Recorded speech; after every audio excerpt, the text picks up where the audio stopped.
Саламатсыздар ма? Мен Мұғалжар ауданы Қандыағаш қалалық номер 5 жалпы білім беретін орта мектебінің 7 А сынып оқушысы Жұбаныш Айшат.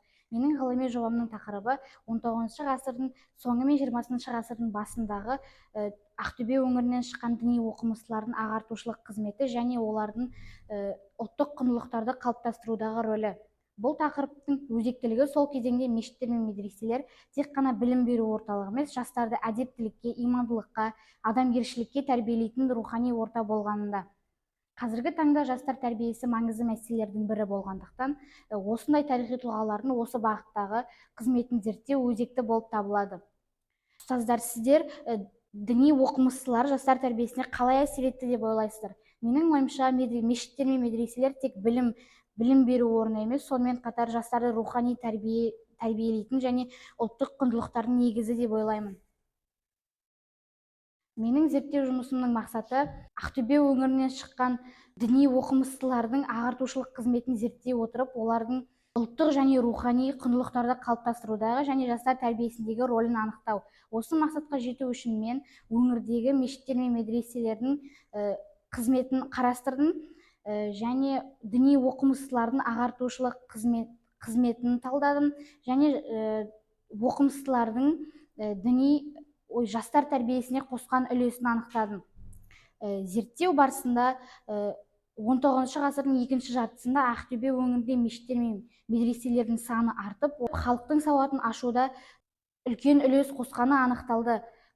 Бұл оқу орындарында тек қана оқуға емес, сонымен қатар жастарды адамгершілікке, имандылыққа, әдептілікке, үлкенді құрметтеуге, білімге ұмтылуға тәрбиелейтін болған.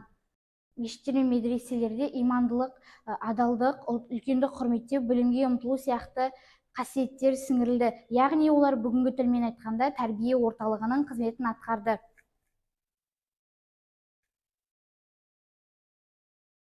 Ақтөбе өңірінен шыққан оқымыстылардың ішінде Марал Ишан, Досжан Ишан, Абдулла Хазірет, Айтмұхамбет Ахун сияқты тұлғалардың орны ерекше. Досжан Ишан тек діни қызметпен ғана шектелмей, қазақтарға жағдай жасау мақсатында Меккеден арнайы орын салдыртуға атсалысқан. Ал Айтмұхамбет Ахун мен басқа да діни қайраткерлер елге оралып, қазақтарға мешіт ашып, оларды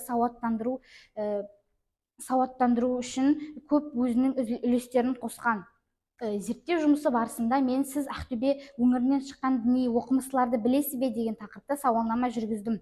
Сауалнамаға мектеп оқушылары мен жергілікті тұрғындар қатысты. Сауалнама нәтижесінде жастардың осы тұлғаларға деген қызығушылығы бар, бірақ терең өмірі мен білімі туралы терең білім жеткіліксіз екені анықталды.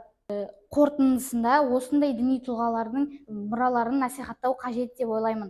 Сіздерге осындай кестені ұсынсам, бұрын білім беру ордасы медресе, білімді беретін Ишан мен Ахундар, ал медреседе балаларды имандылыққа тәрбиелейтін болған.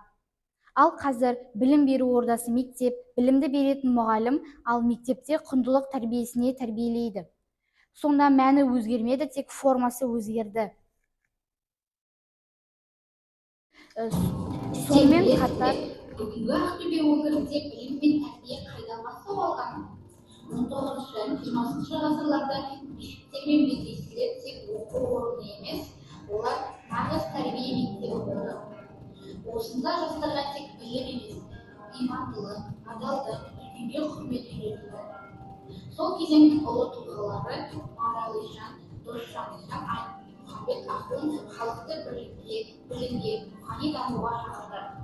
Мысалы, Досжан Ишан тіпті Меккеде қазақтарға арнайы орын ашуға үлес қосты. Ал бүгінше біз сол тұлғаларды қаншалықты білеміз?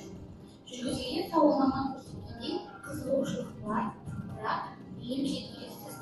Демек, енді тану болашақты қалыптастыру. Ұлттық құндылықтарымыздың тамыры осы ағартушы тұлғалардың еңбегінде жатыр. Сен де өз тарихыңды таны. Практикалық бөлімде мен сауалнама жүргіздім және мешіттерге бардым. Және мен осындай қысқа бейнеролик жасап, мектебіміздің тәрбие сағаттарында көрсетуді ұсындым. Бұл бейнеролик арқылы жастарға сол кездің діни оқымыстылардың мұрасын және олар туралы көптеген ақпаратты жеткізуге болады. Менің ойымша бұл тәрбие сағаты жасөспірімдер үшін өте маңызды, себебі ол олардың діни сауаттылығын арттырып, түрлі теріс діни ағымдардың ықпалына түспеуіне көмектеседі.